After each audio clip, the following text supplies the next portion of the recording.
Hello and welcome back to UPSC Akhada. Friends, today we will discuss about the jurisprudence of bail in Indian legal system.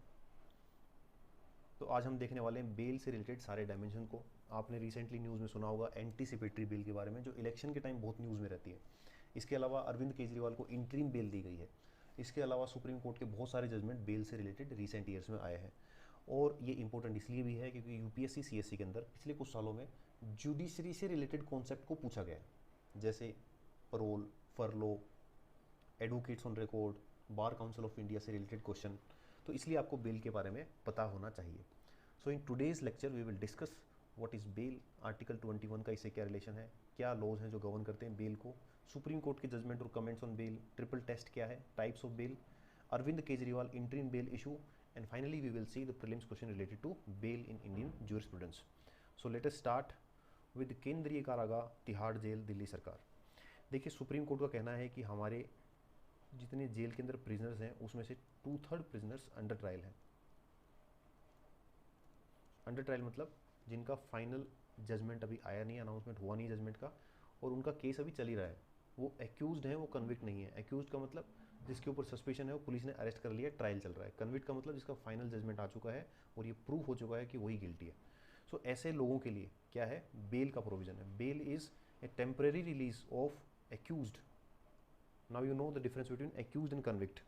In criminal cases in which the court has trial pending and is yet to announce the judgment, तो जिसका judgement अभी आया नहीं है, trial अभी चल रही है, तो ऐसे लोगों को टेम्परेरी रिलीज करना बेल होता है। ये वर्ड आता है बेलर से, जिसका मतलब होता है टू गिव और टू डिलीवर, जिसमें एक पर्सन कुछ मॉनिटरी अमाउंट डिपॉजिट करता है कोर्ट के अंदर और उसके एवज में उसको फ्री कर दिया जाता है कि आप जब तक ट्रायल चल रहा है तब तक आप बाहर रहें। कुछ कंडीशंस उसको माननी पड़ेंगी उस टाइम के लिए।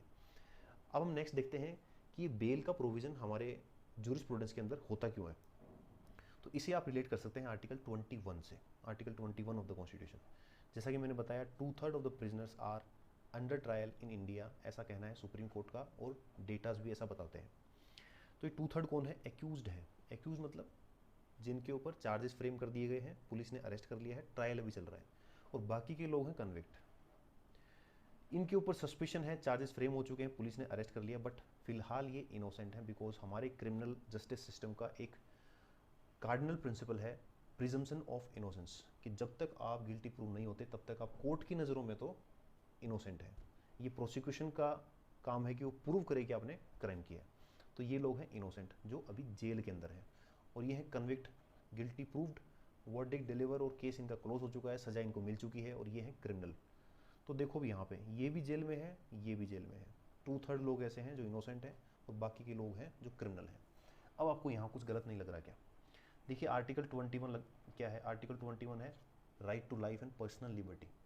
तो पर्सनल लिबर्टी तो वायलेट हो ही गई अगर आपने कोई क्राइम नहीं किया, मतलब प्रूव नहीं हुआ अभी तक, और फिर भी आप जेल के अंदर बैठे हो। तो आर्टिकल 21 से ही ड्रॉ होता है बेल का प्रोविज़न, कि जो लोग अभी एक्यूज्ड हैं, अंडर ट्रायल हैं, इनोसेंट हैं कोर्ट की नज़र में, उनको फ्री किया जाना चाहिए, उनको बेल मिलनी चाहिए। इन केस ट्रायल के बाद अगर वो कन्विक्ट प्रूफ हो जाते हैं तो वो जेल में जाएंगे और क्रिमिनल कहलाएंगे, बट उससे पहले तो उनके पास ये राइट होना चाहिए कि वो अवेल कर सके अपना आर्टिकल 21, जिसके अंदर उनके पास पर्सनल लिबर्टी का प्रोविज़न है। So it is related to article 21। Then अगर इसके बारे में और देखें, why there is a provision of bail, तो इसके अंदर दो चीज़ें आती हैं। पहला है आर्टिकल 21 और दूसरा बेसिक प्रिजम्पशन ऑफ इनोसेंस। तो jurisprudence of bail in post independent India is anchored on the bedrock of article 21 of the constitution, जिसके अंदर केवल लाइफ नहीं है, पर्सनल लिबर्टी भी है, और जिसको केवल तभी डिप्राइव किया जा सकता है when there is a procedure established by law and that procedure has to be just, fair and reasonable. तो जिस तरीके से अरेस्ट के लिए प्रोसीजर है, इसी तरीके से बेल के लिए भी एक प्रोसीजर हमारी कंट्री में है, जिस जो मेंशन है सीआरपीसी के अंदर। बेसिक प्रिजम्पशन क्या है? Presumption of innocence is a foundational principle in India's criminal jurisprudence. ठीक है। द आइडिया ऑफ बेल, यहाँ से बहुत इंपॉर्टेंट आपके पास ये कॉन्सेप्ट है। The idea of bail conveys that accused can not be presumed guilty, कि एक्यूज्ड जो है, जिसके ऊपर शक है, can not be presumed guilty, ऐसा नहीं मान लेना चाहिए शुरू से कि इसने ही क्राइम किया होगा, until his guilt is proved, जब तक कि वो साबित नहीं हो जाता कोर्ट के अंदर। The provision also brings the noble idea of personal liberty into existence. तो ये हुआ रीजन हमारे ज्यूरिस्प्रूडेंस के अंदर बेल के होने का। और ये दुनिया के हर जूरिस्प्रूडेंस के अंदर आपको देखने को मिलेगा। What governs bail in India? आपने देखा होगा कि आर्टिकल 21 में एक्सप्लिसिटली बेल के बारे में नहीं है। आर्टिकल 21 के लिबरल इंटरप्रिटेशन में बहुत बार सुप्रीम कोर्ट ने बहुत सारे केसेस में, जैसे कि सुनील बत्रा केस है, हुस्ना खातून है, इसके अंदर अंडर ट्रायल के आर्टिकल 21 के बारे में बताया, बट बेल का डायरेक्ट प्रोविजन कहीं नहीं है। तो ये कहाँ से गवर्न होता है? तो ये है हमारे code of criminal procedure CRPC 1973, जो 1973 में अमेंड हुआ। इससे पहले का जो CRPC था वो 1898 का था, ठीक है। तो 1973 CRPC के अंदर बेल के प्रोविजंस हैं कि किस तरह से बेल दी जा सकती है और किस कोर्ट का कितना जुरिस्डिक्शन है। अब इसके अंदर दो तरह के ऑफेंसेस बता रखे हैं, बेलेबल ऑफेंस और नॉन बेलेबल ऑफेंस। और इसमें यहाँ कहीं भी बेल वर्ड को डिफाइन नहीं किया गया। बेल को हमारे CRPC के अंदर डिफाइन नहीं किया गया। आपको बहुत ज़्यादा CRPC या इसके सेक्शन के अंदर नहीं जाना, आपको केवल कॉन्सेप्ट पता होना चाहिए कि किस तरह से ये गवर्न किया जाता है। तो हमारे जो CRPC है उसके अंदर दो तरह के ऑफेंसेज हैं, पहला है बेलेबल ऑफेंस और दूसरा है नॉन बेलेबल ऑफेंस। तो इन दोनों के नाम से आप बिल्कुल ऐसा मत समझना कि बेलेबल के अंदर बेल हो जाती है और इसके अंदर बेल नहीं होती है। इन दोनों में क्या डिफरेंस है वो देखते हैं। देखिए, CRPC के अंदर बेलेबल ऑफेंस को डिफाइन किया गया है। बेलेबल ऑफेंस का मतलब वो ऑफेंस जो कि CRPC जो एक्ट है, जो कोड है, उसके अंदर एक शेड्यूल मेंशन है, उस शेड्यूल के अंदर जो भी ऑफेंस है वो सारे बेलेबल ऑफेंस है। इसके अलावा जो है वो नॉन बेलेबल ऑफेंस है। बेलेबल ऑफेंस में बेल अप्लाई की जा सकती है। It is a matter of right कि अगर आपने किसी ने अप्लाई कर दी बेल तो उसका ये राइट है कि उसे बेल मिलेगी ही। यहाँ पुलिस भी बेल दे सकती है। ये ऐसे क्राइम्स में होता है जो कि नॉन कोग्निजिबल है और जो कि नॉन हीनियस क्राइम्स है। नॉन हीनियस क्राइम्स तो छोटे मोटे क्राइम्स हैं जिनके अंदर 3 साल से कम की सज़ा मिल सकती है। तो ऐसे क्राइम्स के अंदर नॉर्मली बेल मिल जाती है, पुलिस ही दे देती है, और ये मैटर ऑफ राइट भी है जिसने अप्लाई किया है। नॉन बेलेबल ऑफेंस के अंदर बेल अप्लाई कर सकते हैं, but it is the discretion exercised by the जज। It depends on the discretion of जज। तो ये किस में होता है? ये हीनियस क्राइम्स में होता है, जिसके अंदर जैसे मर्डर हुआ, रेप हुआ। तो ऐसे केसेस के अंदर जो एक्यूज्ड है ये उसका मैटर ऑफ राइट नहीं है बेल मिलना। It depends on the discretion of the जज। सुप्रीम कोर्ट ने बताया कि जो डिस्क्रिशनरी पावर है जजेस की, it is not arbitrary but judicial. It should be govern by establish principle, ठीक है। तो डिस्क्रिशन के अंदर भी यहाँ कुछ नेचुरल प्रिंसिपल को, नेचुरल जस्टिस को अप्लाई करना पड़ेगा। इसके साथ सुप्रीम कोर्ट ने कहा कि triple test should be followed before granting bail. तो जब भी किसी को बेल दी जाती है, रेगुलर बेल की बात करें, तो उसमें 3 चीज़ों को ध्यान दिया जाता है शुरुआत में। सबसे पहले risk of flight, the accused fleeing away from India, कि हमारा देश छोड़ के ना भग जाए कोई, इस बात को ध्यान रखना पड़ेगा बेल देने से पहले। एविडेंस को टेम्पर कर सकता है क्या वो पर्सन, या जो विटनेसेस हैं, गवाह हैं, उनको इन्फ्लुएंस कर सकता है क्या। इन 3 चीज़ों को ध्यान में रख के ही ग्रांट की जाए बेल, ये सुप्रीम कोर्ट का कहना है। अब देखते हैं कितने तरह की बेल्स हैं हमारे यहाँ। ऐसा CRPC में अलग से मेंशन नहीं है कि कितनी तरह की बेल है, बट हम for the sake of study we can say that there are 4 types of bail. पहला है रेगुलर बेल, दूसरा है स्टेट्यूटरी बेल या इसे डिफ़ॉल्ट बेल भी कहते हैं, और तीसरा है एंटीसिपेटरी, और फोर्थ है इंटरिम बेल, जो कि आपने अरविंद केजरीवाल जी के मैटर में देखा। तो सबसे पहले देखते हैं रेगुलर बेल क्या होती है। Regular bail is granted to accused individual who are already in legal custody or jail. तो बहुत ही सिंपल तरीका है, जैसे ही मान लो पुलिस ने किसी को अरेस्ट कर लिया, अरेस्ट करने के बाद जो भी बेल अप्लाई होती है वो रेगुलर बेल है। रेगुलर बेल उसको ग्रांट की जाती है जो ऑलरेडी लीगल कस्टडी में या जुडिशियल कस्टडी में हो। This type of bail allows the individual to be release from custody upon execution of bond either with और विदाउट श्योरिटी। तो जैसे ही कोई बेल अप्लाई करता है तो उसे एक बॉन्ड साइन करना होता है जिसके अंदर मॉनिटरी वैल्यू कुछ देता है उसकी वो, और 2 श्योरिटी देनी पड़ती हैं। श्योरिटी मतलब जमानती, जो इंश्योर करेंगे कि ये पर्सन जो जमानत पे जाएगा, ये कोर्ट के कहने पे जब भी कोर्ट बुलाएगा तो वापस आएगा, ये हमारी गारंटी है, ठीक है। तो इस तरीके से रेगुलर बेल के लिए अप्लाई किया जाता है। अब रेगुलर बेल को भी 2 तरीके से देख सकते हैं, पहला बेलेबल ऑफेंस में और दूसरा नॉन बेलेबल ऑफेंसेस के अंदर। क्या तरीका है इनका, अब आप समझ गए होंगे कि इन दोनों के बीच में डिफरेंस क्या है। इसके अंदर बेल मिलना is a matter of right, इसके अंदर बेल मिलना is a matter of discretion of जज, ठीक है। तो सबसे पहले देखते हैं बेलेबल ऑफेंस में। In bailable offence bail is a matter of right in bailable offence. तो ये पहली बात कहाँ लिखी है, CRPC 436 में। तो बेलेबल ऑफेंस जिसने भी किया है उसका ये राइट है। दूसरा CRPC के 436A में लिख रखा है maximum period for which N under trial prisoner can be detained. एक अंडर ट्रायल जो प्रिजनर्स है उसको कितने दिन तक अंदर रखा जा सकता है, कि केस तो पता लगा 15 साल चलता रहा, तो क्या 15 साल उसे रख लेंगे आप?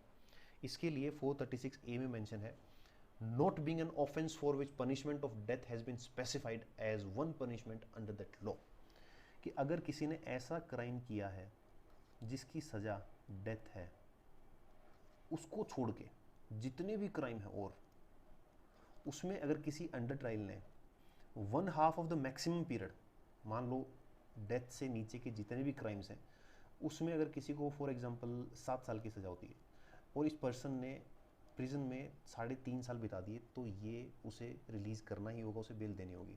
ही shall be released by the court on his personal bond और विद और विदाउट श्योरिटी। वो अगर 2 श्योरिटी ना भी दे तो पर्सनल बॉन्ड पे उसे छोड़ना पड़ेगा। ठीक है, तो ये बेल ज्यूरिस्प्रूडेंस के अंदर नया इसमें ऐड किया गया 436A 2005 के अंदर, कि आधी सज़ा जिसने भी काट ली उसे बेल देनी होगी।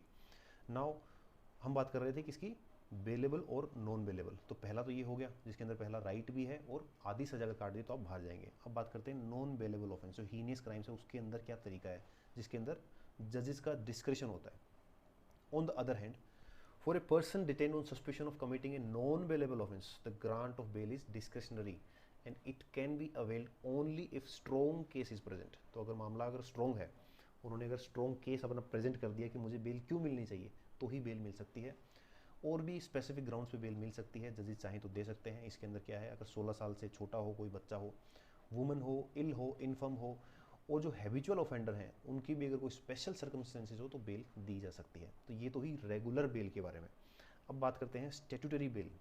तो जैसा कि आप नाम से समझ पा रहे होंगे, it is mention in the law कि ये लॉ के अकॉर्डिंग देनी पड़ेगी। It can not B depend on the merits of the case.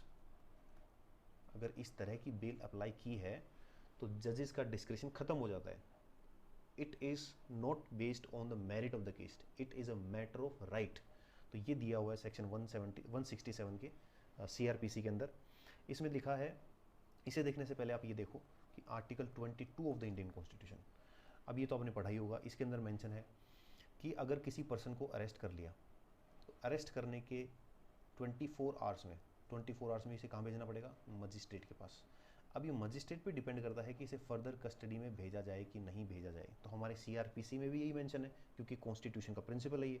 तो CRPC में मेंशन है, a person is arrested, the investigation can not be completed within 24 hour, they must be presented before a magistrate. तो 24 घंटे में अगर investigation नहीं हुआ तो उसे मजिस्ट्रेट के पास ले जाना ही होगा, इसके अंदर ले जाना होगा। मजिस्ट्रेट चाहे तो इस कस्टडी को 15 दिन के लिए एक्सटेंड कर सकते हैं कि 15 दिन और लगेंगे इन्वेस्टिगेशन में। तो नॉर्मली केसेस में क्या होती है, जो हीनियस क्राइम्स होते हैं उसमें पुलिस कस्टडी मांगती है। तो अगर पुलिस के लॉकअप में है तो वो पुलिस कस्टडी में है, और वो जेल में है तो जुडिशियल कस्टडी में। तो इस तरह से कस्टडी को एक्सटेंड किया जा सकता है 15 दिन के लिए।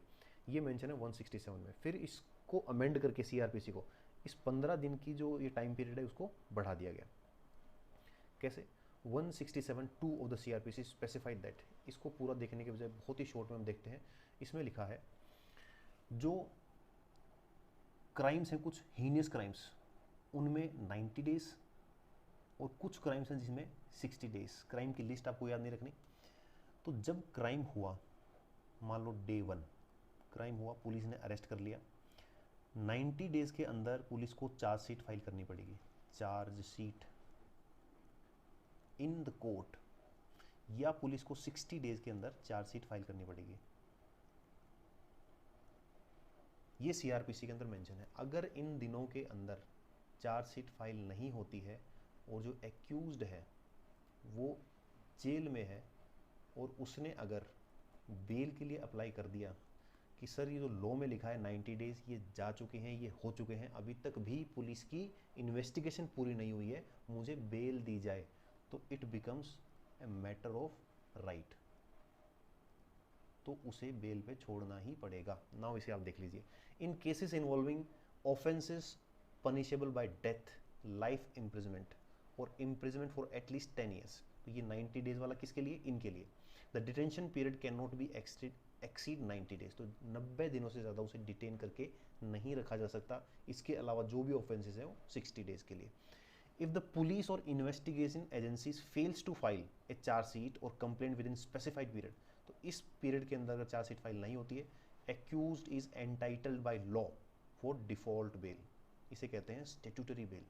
This right is absolute and not at the discretion of the court. तो ये किसी कोर्ट का डिस्क्रिप्शन नहीं है, ये राइट है, उसको मिलेगा ही.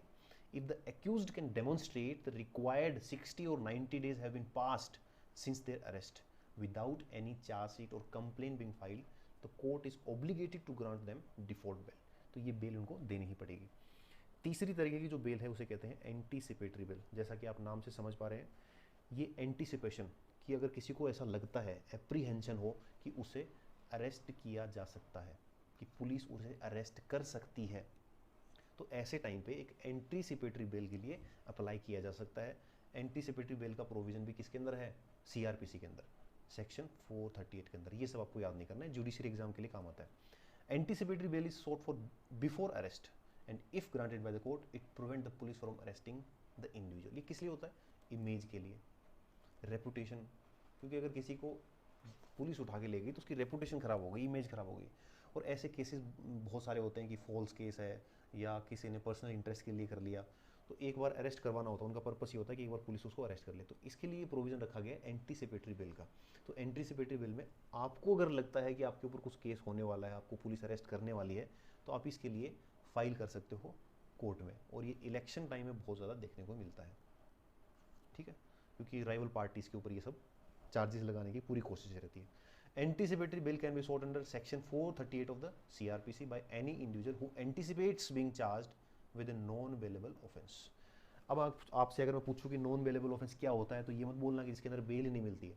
इसका मतलब ये है कि बेल के लिए अप्लाई किया जा सकता है, but it depends on the description of the court. ये हीनियस क्राइम्स के लिए होता है. The application for anticipatory bail should be filed in high court और सेशन कोर्ट. तो केवल दो ही जगह फाइल की जा सकती है. Having jurisdiction of alleged crime, Supreme Court in case of Sushila Agarwal versus State NCT of Delhi and others clarified that anticipatory bail remains in effect until the end of trial and is not limited to a fixed period. तो anticipatory bail भी कैसे होती है? Trial खत्म होने तक उसे मिलती है. ऐसा नहीं कि एंटीसिपेटरी बेल का कोई फिक्स टेन्योर है कि इतने दिन में खत्म हो जाएगी, आपको वापस जेल में भेज दिया जाएगा, ठीक है. तो एंटीसिपेटरी बेल लेने का मतलब ये है कि अगर कोर्ट ने आपको बोल दिया कि जब तक ट्रायल खत्म नहीं होती तब तक आप बाहर रह सकते हैं, but depends on some conditions. अगर इन कंडीशन को आपने वॉयलेट किया तो आपको अरेस्ट भी किया जा सकता है, ठीक है. तो कोर्ट एंटीसिपेटरी बेल के साथ में कुछ कंडीशन असेंड करता है, उस कंडीशन को फॉलो करके ही आप फ्री रह सकते हो, बाहर रह सकते हो, और उस दौरान आपका ट्रायल भी चलता रहेगा. Now the last one is interim bell. इस तरह का कोई प्रोविजन सीआरपीसी में नहीं है, ठीक है. तो इंटरिम बेल होती क्या है? इंटरिम से आप समझ पा रहे होंगे, कुछ टेम्परेरी मेजर है ये किसी पीरियड के लिए. The bail is provided as a temporary measure and is valid only while an application is ongoing or when the court is considering an application for anticipatory or regular bail. For example, यहाँ किसी पे charges frame हुए और इसे arrest कर लिया या arrest होने वाला है, तो इस पर्सन ने यहाँ पे एंटीसिपेटरी बेल के लिए अप्लाई किया. एंटीसिपेटरी बेल की हियरिंग नहीं हो पाई, ठीक है, और इसे अरेस्ट कर लिया गया. इसके बाद इसने रेगुलर बेल के लिए अप्लाई किया, इसके भी टाइम नहीं मिल रहा, हियरिंग नहीं मिल रही, कई बार कोर्ट नहीं बैठता है, कई बार कुछ धरना प्रदर्शन हो जाता है, तो इस चक्कर में बेल का जो प्रोविज़न है उसके लिए कोई हेयरिंग हो ही नहीं पा रही है, उस पर्सन को बेल नहीं मिल रही है. तो ऐसे टाइम में ये पर्सन इंटरिम बेल के लिए फाइल कर सकता है. इंटरिम बेल मतलब टेम्परेरी मेजर. ये किसी एक पर्टिकुलर टाइम पीरियड के लिए मिलती है, कि मतलब मान लो 20 दिन के लिए मिल गई, ठीक है. तो 20 दिन के बाद आपको अरेस्ट कर लिया जाएगा वापस से, और फिर आप वापस अपना प्रोसेस स्टार्ट कर देंगे. एंटीसिपेटरी एंटीसिपेटरी तो हो ही नहीं सकता, अरेस्ट कर लिया है, रेगुलर बेल के लिए आप अप्लाई करेंगे. The accused loses his right to be free and will be taken into custody if interim bail expire before he is given regular bail or anticipatory bail, and if he fails to pay the required amount to extend the bail, ठीक. The interim bail is always conditional and prolonged. Conditional होती है, इसके साथ में कुछ condition होती हैं. अगर आप देखेंगे अरविंद केजरीवाल साहब को जो इंटरिम बेल मिली उसके साथ में बहुत सारी कंडीशन सुप्रीम कोर्ट ने लगाई है, और इस इंटरिम बेल को बढ़ाया भी जा सकता है सुप्रीम कोर्ट को अगर लगे. अभी अरविंद केजरीवाल केस के अंदर कि अभी जो इलेक्शन टाइम में उनको इंटरिम बेल दी गई, इसको एक्सटेंड किया जाना चाहिए, तो एक्सटेंड भी कर सकते हैं. अगर आप देखें कि सुप्रीम कोर्ट ने क्या कंडीशन इसमें अरविंद केजरीवाल केस में लगाई, ए बेल बॉन्ड ऑफ 50,000 रुपये with A surety of same amount, मतलब 1 लाख रुपये जमा करने पड़ेंगे. इसके अलावा दिल्ली चीफ मिनिस्टर और दिल्ली सेक्रेटरीट में नहीं जा सकते. He can not sign any official file unless is necessary for obtaining clearance और approval of lieutenant governor of Delhi. ये दिल्ली लीकर पॉलिसी जिसके अंदर ये अरेस्ट हुए हैं, इस पर कोई कमेंट नहीं कर सकते और ये विटनेस से इंटरेक्शन नहीं करेंगे। And assessing official files connected to the case, इस केस से जुड़ी किसी भी ऑफिशियल फाइल को नहीं देखेंगे। तो ये सब चीज़ें इनके ऊपर अप्लाई की गई। अब हम देखते हैं कुछ इंपॉर्टेंट केसेस सुप्रीम कोर्ट के जो कि बेल से रिलेटेड हैं, जिसमें सुप्रीम कोर्ट ने बेल से रिलेटेड कुछ बोला है। Gurbaksh Singh Sibbia versus state of Punjab 1980 case है। इसमें सुप्रीम कोर्ट ने कहा कुछ गाइडलाइन रखी for the grant of anticipatory bail under article 438 of CRPC। The court clarified that anticipatory bail is meant to ensure that a person is not unnecessarily detained and can approach the court for bail even before arrest। तो आप समझ गए होंगे anticipatory bail का क्या मतलब है, कि अननेसेसरीली किसी को अरेस्ट नहीं किया जाए और अरेस्ट होने से पहले ही वो कोर्ट के पास जा सकता है। ये बहुत इंपॉर्टेंट केस, इसको ध्यान रखें। 1977 का state of Rajasthan versus Balchand, इसमें सुप्रीम कोर्ट ने कहा bail is the rule, jail is the exception. कि हमारा जो कॉन्स्टिट्यूशन का जो प्रमाइस है पर्सनल लिबर्टी का, उसमें बेल रूल है कि अगर जब बनता है तो बेल देनी ही पड़ेगी, एंड जेल इज एक्सेप्शन। मतलब अगर गिल्टी प्रूव हुआ तो ही वो जेल जाएगा, इसके अलावा जेल नहीं जाएगा। The supreme court highlighted that norms is to grant bail to an accused unless there are strong reason to believe that they might abscond or tamper with evidence। अगर आपको लगता है कि एक पर्सन, जो ट्रिपल टेस्ट हमने देखा कि बाहर भी नहीं भागेगा, एविडेंस को टेम्पर नहीं करेगा और विटनेस को इन्फ्लुएंस नहीं करेगा, तो इसको बेल मिलनी चाहिए।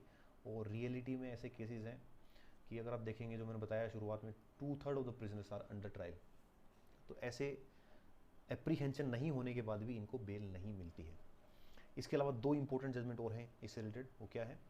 Sanjay Chandra versus CBI 2012।